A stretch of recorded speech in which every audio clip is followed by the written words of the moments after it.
Welcome to Telugu education dubs YouTube channel. Friends, వాళ్ళ వీడియోలో నేను మీతో డిస్కస్ చేయబోతున్న టాపిక్ ఏంటంటే ఏపీ పాలిసీ 2025కి సంబంధించి కౌన్సిలింగ్ ద్వారా జాయిన్ అవ్వడానికి, డైరెక్ట్గా కాలేజీకి వెళ్ళి జాయిన్ అవ్వడానికి డిఫరెన్స్ ఏంటి అన్నది వీడియోలో అయితే క్లియర్గా తెలుసుకుందాం. సో వీడియో అనేది ఇంట్రెస్టింగ్గా యూస్ఫుల్గా ఉంటుంది.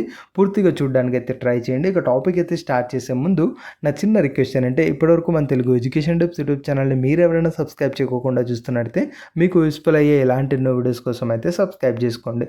ఫ్రెండ్స్, ఇక టాపిక్లోకి వచ్చేసినట్టయితే మెయిన్గా ఏపీ పాలిసీ 2025కి సంబంధించి ఇక్కడ బేసిక్ డౌట్ చాలామందికి ఉంది.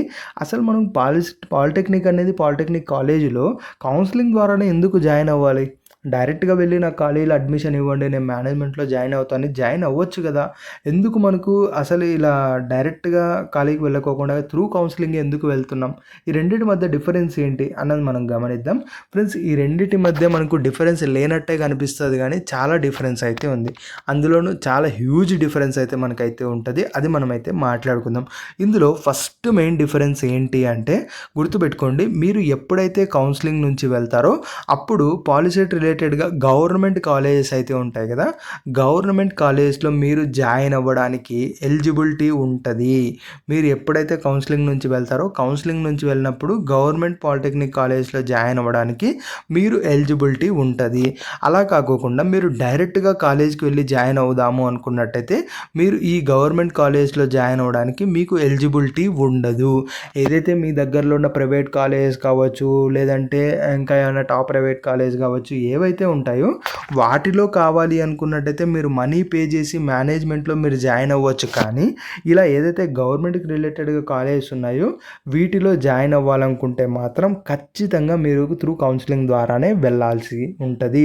సో ఇలా మీరు కంపేర్ చేసుకున్నట్టయితే ఎంత హ్యూజ్ డిఫరెన్స్ ఈ కౌన్సిలింగ్ ద్వారా వెళ్ళడం ద్వారా మనకు కలిగే అడ్వాంటేజ్ ఏమన్నా చెప్పి మీకు ఈజీగా అర్థం అనేది అయిపోతుంది. సో ఇది మెయిన్ డిఫరెన్స్ అనమాట. మీరు గవర్నమెంట్ కాలేజీలో జాయిన్ అవ్వడానికి స్కోప్ అనేది ఉండదు. మీరు ఎప్పుడైతే డైరెక్ట్గా వెళ్ళి అడ్మిషన్ తీసుకుందాం అనుకుంటే త్రూ కౌన్సిలింగ్ ద్వారా వెళ్తేనే గవర్నమెంట్ కాలేజీలో మీకు అడ్మిషన్ అనేది వస్తుంది. ఇది ఒక డిఫరెన్స్ అయిపోయింది కదా. రెండోది ఇంకొక హ్యూజ్ డిఫరెన్స్ ఏంటి అన్నది మనం గమనించినట్టయితే ఇది కూడా చాలా చాలా ఇంపార్టెంట్ డిఫరెన్స్ అనమాట. అదే మనకు ఫీజ్ రియంబర్స్మెంట్ రావడం.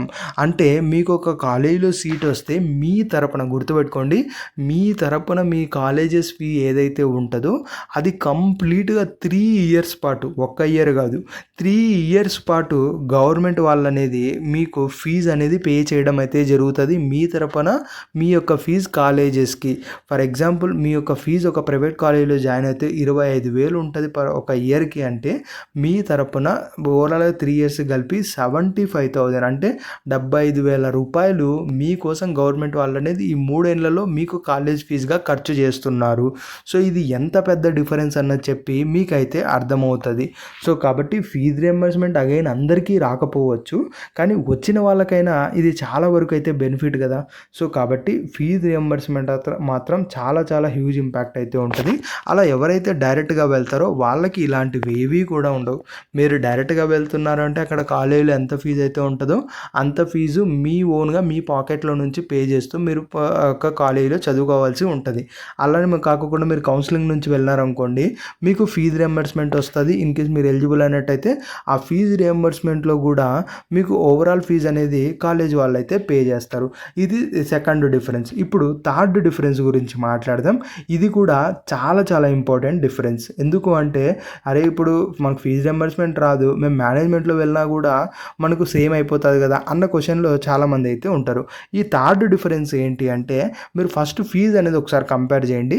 గవర్నమెంట్ కాలేజెస్ అలానే ప్రైవేట్ కాలేజెస్ ఉన్నాయి కదా, ఇందులో మీరు ఫీజు కంపేర్ చేసినట్టయితే అది కూడా ఏది ఓన్లీ కౌన్సిలింగ్ ఉంది కదా, కౌన్సిలింగ్ నుంచి వెళ్తే మీరు ఫీజు కంపేర్ చేయండి.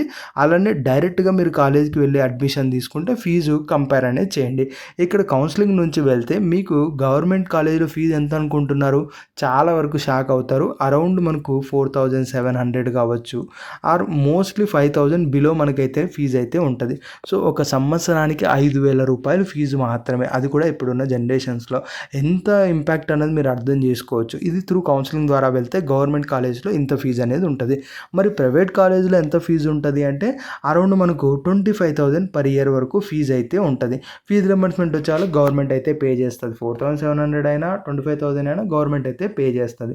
ఇప్పుడు ఫీజు రింబర్స్మెంట్ రాని వాళ్ళు కౌన్సిలింగ్ ద్వారా వెళ్ళడానికి డైరెక్ట్గా వెళ్ళడానికి డిఫరెన్స్ గమనించినట్టయితే ఇక్కడ మీరు ఏ టైప్ ఆఫ్ కాలేజీలో అన్నా జాయిన్ అవ్వండి, ఫీజు ఈ విధంగానే ఉంటుంది. కానీ మీరు డైరెక్ట్గా వెళ్తున్నారు అంటే ఆ కాలేజెస్లో మనకు డొనేషన్స్ అని కావచ్చు, లేదంటే ఇంకా ఫీజు ఎక్స్ట్రాగా కావచ్చు, మీకు మాత్రమే ఒక 50,000 ఎక్స్ట్రా ఫీజు తీసుకోవచ్చు. చెప్పలేము, అది కాలేజీని బట్టి డిపెండ్ అయి ఉంటుంది. సో కాబట్టి ఏంటంటే మీరు ఇలా డైరెక్ట్గా వెళ్ళినట్టయితే ఫీజు అనేది చాలా ఎక్కువగా ఉంటుంది. ఎందుకంటే ఇతను కౌన్సిలింగ్లో వెళ్ళడానికి లేదు, ఎందుకంటే రాయలేదు, ఆ ర్యాంక్ ఎక్కువ వచ్చింది, సీట్ రాదు, అందుకని మేనేజ్మెంట్లో వచ్చాడు కాబట్టి మనం ఎంత ఫీజు చెప్పినా పే చేస్తారు అన్న ఉద్దేశంతో కౌన్సిలింగ్లో ఉన్నదానికంటే ఎక్కువ ఫీజు చెప్పడం అయితే జరుగుతుంది. మీకు ఖచ్చితంగా కాలేజీలో సీట్ కావాలి అనుకుంటే మీరు ఫీజు అనేది పే చేస్తారు కాబట్టి ఖచ్చితంగా మీకు ఎక్కువ ఫీజు అనేది ఉంటుంది. సో ఎంత డిఫరెన్స్ ఉంది మీరు అర్థమవుతుందా? మీరు కౌన్సిలింగ్ ద్వారా వెళ్ళడానికి డైరెక్ట్గా కాలేజీకి వెళ్ళి జాయిన్ అవ్వడానికి ఇన్ని డిఫరెన్సెస్ అయితే ఉంటాయి. సో అందుకే ఫస్ట్ ఎవరైనా పాలిటెక్నిక్ చేస్తున్నారంటే ఖచ్చితంగా కౌన్సిలింగ్ ద్వారా వెళ్ళడం అనేది ప్రిఫరెన్స్ చేస్తాం. ఇప్పుడు కౌన్సిలింగ్లో ఎవరికైనా సీట్ రాకపోయినట్టయితే వాళ్ళు మాత్రమే మనకు డైరెక్ట్గా వెళ్ళి జాయిన్ అవుతారు. ఇంకా వాళ్ళకి వేరే హోప్ అనేది లేదు కాబట్టి అది గమనించండి. ఇది ఫ్రెండ్స్ మెయిన్గా వీడియోలో అయితే తెలుసుకున్నది. వీడియో నచ్చినట్టయితే లైక్ చేయండి. మరి ముఖ్యంగా మన తెలుగు ఎడ్యుకేషన్ టిప్స్ యూట్యూబ్ ఛానల్ని మీరు ఎవరైనా సబ్స్క్రైబ్ చేయకుండా చూస్తున్నట్టయితే మీకు యూస్ఫుల్ అయ్యే ఇలాంటి ఎన్నో వీడియోస్ కోసం అయితే సబ్స్క్రైబ్ చేసుకోండి.